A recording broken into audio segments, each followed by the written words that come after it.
আসসালামু আলাইকুম ওয়া রাহমাতুল্লাহি ওয়া বারাকাতুহু। সুপ্রিয় দর্শক শ্রোতাবৃন্দ, আজকে আরেকটি গুরুত্বপূর্ণ এবং ফ্যান্টাস্টিক তথ্য আপনাদের সামনে উপস্থাপন করবার চেষ্টা করব। আজকে যে বিষয়টি নির্ধারণ করা হয়েছে সেটি হচ্ছে লুনার ফরমেশন বা চাঁদের কলঙ্ক। তাহলে কথা না বাড়িয়ে চলুন যাওয়া যাক চাঁদের কলঙ্ক নিয়ে গুরুত্বপূর্ণ কিছু তথ্য। খালি চোখে চাঁদের পৃষ্ঠ বা গায়ের দিকে তাকালে যে এবড়ো থেবড়ো গর্ত এবং গাঢ় এবং সূক্ষ্ম দাগের দেখা মেলে, সেগুলোকে বলা হয় লুনার ফরমেশন। বাংলায় আমরা যাকে বলি চাঁদের কলঙ্ক। 1651 সালে ইতালির বোলোগনার এক অধ্যাপক এল ম্যাগেস্টি নোভি নামে একটি বই বের করেন। ইহুদি জোয়ানেস ব্যাপতিস্তা রিকোয়েলি ছিলেন জ্যোতির্বিদ্যা ও দর্শনের অধ্যাপক। তিনি বইটিতে জ্যোতির্বিদ্যা সম্পর্কিত বিভিন্ন লেখা এবং গবেষণার সংকলন করেছিলেন। এছাড়াও বইটিতে তিনি চাঁদের পূর্ণ মানচিত্র প্রকাশ করেন। মধ্যযুগের বিখ্যাত জ্যোতির্বিদদের নাম অনুসারে তিনি লুনার ফরমেশনগুলোর নামকরণ করেন। মজার ব্যাপার হলো, এগুলোর মাঝে 10টির নাম দেওয়া হয় মুসলিম জ্যোতির্বিদ এবং গণিতবিদদের নামে। 1935 সালে ইন্টারন্যাশনাল অ্যাস্ট্রোনমিক্যাল ইউনিয়নের এক সভায় এই নামগুলো সর্বসম্মতিভাবে গৃহীত হয়। 672টি, প্রিয় দর্শক শ্রোতাবৃন্দ, 672টি লুনার ফরমেশনের মাঝে, মানে চাঁদের কলঙ্কের মাঝে 13টির নামকরণ করা হয় প্রখ্যাত মুসলিম জ্যোতির্বিদদের নামে। এই নামগুলো আপনাদের সামনে অনুবায়োগ্রাফি আকারে তুলে ধরছি। প্রথম যে নামটি আপনাদের সামনে উপস্থাপন করছি সেটি হলো মসোলা। মসোলা চাঁদের 13তম সেকশনের একটি সমতল অংশ, যার নামকরণ করা হয়েছে মাশা আল্লাহর নামে, মাশা আল্লাহ, যিনি 809 খ্রিস্টাব্দে তার কাজে সক্রিয় ছিলেন। আব্বাসীয় খলিফা আল মনসুরের রাজত্বকালে তিনি ইহুদি থেকে ইসলাম ধর্ম গ্রহণ করেন। ডি সায়েন্টিয়া মোটাস অরবিস এবং দ্য কম্পোজিশন অ্যাট ইউটিলিটেড অ্যাস্ট্রোলেম নামের জ্যোতির্বিদ্যার উপর রচিত তার দুটি বই 16 শতকে ল্যাটিন অনুবাদে প্রকাশিত হয়। দ্বিতীয়টি অ্যালম্যানন চাঁদের 9ম সেকশনের একটি গর্ত, যার নামকরণ করা হয়েছে আরব্য রজনীর সেই বিখ্যাত হারুন আর রশিদের ছেলে খলিফা আল মামুনের নামে। 1829 খ্রিস্টাব্দে আল মামুন বাগদাদ একটি মান মন্দির নির্মাণ করেন।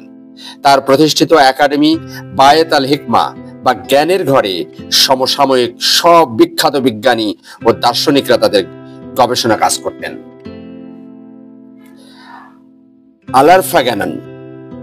আলারফাগানাস চাঁদের 2য় সেকশনের একটি গর্ত, যার নামকরণ করা হয়েছে আল ফারঘানির নামে।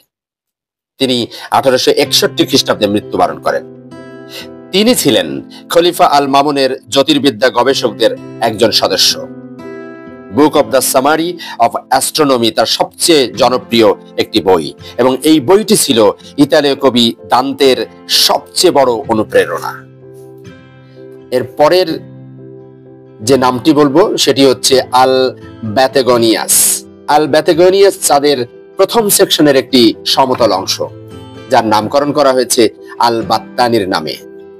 আল বাত্তানি 1858 খ্রিস্টাব্দে জন্মগ্রহণ করেন। তিনি জ্যোতির্বিদ্যার অনেক পরিমাপ সঠিকভাবে নির্ণয় করেন। থাবিত চাঁদের 1ম সেকশনের একটি গোলাকার সমতল অংশ, যার নামকরণ করা হয়েছে থাবিত ইবনে কুররার নামে। তিনি 901 খ্রিস্টাব্দে বাগদাদে মৃত্যুবরণ করেন। গ্রিক এবং সিরীয় ভাষা থেকে বিজ্ঞান বিষয়ক অসংখ্য লেখা তিনি আরবিতে অনুবাদ করেন। বিশুদ্ধ গণিতেও তিনি বিশেষ অবদান রেখে গেছেন। অ্যাজোফি চাঁদের 9ম সেকশনের একটি গোলাকার সমতল অংশ, যার নামকরণ করা হয়েছে 10ম শতকে আবদ আল রহমান আল সুফির নামে। তিনি ছিলেন মধ্যযুগের অন্যতম জ্যোতির্বিদ, যিনি ব্যবহারিক ক্ষেত্রে জ্যোতির্বিদ্যার প্রয়োগ করেছিলেন। ছবি সংবলিত আল সুফির বই দ্য বুক অফ ফিক্সড স্টার্সকে নক্ষত্র সম্পর্কীয় জ্যোতির্বিদ্যার মাস্টারপিস হিসেবে গণ্য করা হয়। আল-হাজেন চাঁদের 12তম সেকশনের একটি গোলাকার সমতল অংশ, যার নামকরণ করা হয়েছে আবু আলী আল হাসান ইবনে আল হাইথাম বা ইবনে আল হাইথামের নামে। তিনি 965 খ্রিস্টাব্দের কাছাকাছি সময়ে বসরায় জন্মগ্রহণ করেন।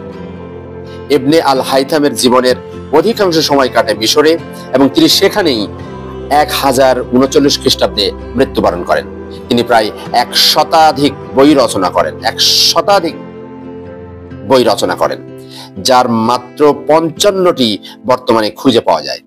বইগুলোর সবকটি গণিত, জ্যোতির্বিদ্যা এবং আলোক বিজ্ঞান সম্পর্কিত। আলোক বিজ্ঞানের উপর লেখা তার বই বুক অব অপটিক্স ইউরোপের বিজ্ঞান জগতে অত্যন্ত প্রভাব বিস্তার করেছিল। আর জাসেল চাঁদের 8ম সেকশনের একটি সমতল অংশ, যার নামকরণ করা হয়েছে আল জারকালির নামে। তিনি 1110 খ্রিস্টাব্দে মৃত্যুবরণ করেন। তিনি মুসলিম স্পেনের অন্যান্য মুসলিম ও ইহুদি জ্যোতির্বিদদের সাথে একত্রে কাজ করতেন। বিখ্যাত টলেডান টেবিল প্রবর্তন করেন। তার এই কাজ খুব সম্ভবত কোপার্নিকাসকে অনুপ্রাণিত করেছিল। জেবার হচ্ছে চাঁদের 9ম সেকশনের একটি গোলাকার সমতল অংশ, যার নামকরণ করা হয়েছে জাবের ইবনে আল ফালার নামে। জাবের ইবনে আল ফালা ছিলেন একজন স্প্যানিশ আরব, যিনি সর্বপ্রথম সেলেস্টিয়াল স্থানাঙ্ক পরিমাপের জন্য বহনীয় সেলেস্টিয়াল স্পেয়ারের নকশা তৈরি করেন, যা বর্তমানে টরকিউটাম নামে পরিচিত। তিনি 1145 সালে মৃত্যুবরণ করেন। নাসির এদ্দিন 30 মাইল বিস্তৃত একটি গর্ত, যার নামকরণ করা হয়েছে নাসির আল দিন আল তুসির নামে। তিনি 1201 খ্রিস্টাব্দে জন্মগ্রহণ করেন। তিনি পারস্যের ইলখানিদ শাসক, যিনি 1256 থেকে 1265 এই সময়কাল স্থুলাগু নামে খানের একজন মন্ত্রী ছিলেন। তিনি মারাঘাতে হুলাগু খান কর্তৃক নির্মিত মানমন্দিরের দায়িত্বে ছিলেন। এছাড়াও তার তত্ত্বাবধানে নির্মিত হয় ইলখানিদ পঞ্জি এবং স্থির তারানাদের একটি তালিকা। শত বছর ধরে চীন এবং পশ্চিম ইউরোপ সহ সারা বিশ্বে প্রচলিত ছিল। অ্যালপেত্রাজিয়াস চাঁদের 8ম সেকশনের একটি গর্ত, যার নামকরণ করা হয়েছে নূর আল দিন ইবনে ইসাক আল বেত্রুজের নামে। তিনি মরক্কোতে জন্মগ্রহণ করেন এবং সেভিলে বসবাস করতেন। তিনি 1204 খ্রিস্টাব্দের কাছাকাছি সময় মৃত্যুবরণ করেন। তিনি টলেমির গ্রহের গতি সংক্রান্ত মডেলের উন্নতি সাধনে কঠোর পরিশ্রম করেন, তবে এই কাজে তিনি সফলতা অর্জন করতে পারেননি। আল বেত্রুজের বই অন অ্যান্ট্রোনমির ল্যাটিন অনুবাদ 13 শতকের ইউরোপের একটি জনপ্রিয় বই। আবুল ফেদা চাঁদের 9ম সেকশনের একটি গোলাকার সমতল অংশ, যার নামকরণ করা হয়েছে আবু আল ফিদার নামে। তিনি 1273 খ্রিস্টাব্দে সিরিয়ায় জন্মগ্রহণ করেন। তিনি খলিফা আল মামুনের স্থাপিত একাডেমির অধীনে প্রশিক্ষণ গ্রহণ করেন এবং তিনি শেষ মুসলিম ভূতত্ত্ববিদ এবং জ্যোতির্বিদ। একজন মহান ইতিহাসবিদ হিসেবেও তার খ্যাতি রয়েছে। সার্ভে অফ কান্ট্রিজ তার বিখ্যাত বইগুলোর মধ্যে একটি।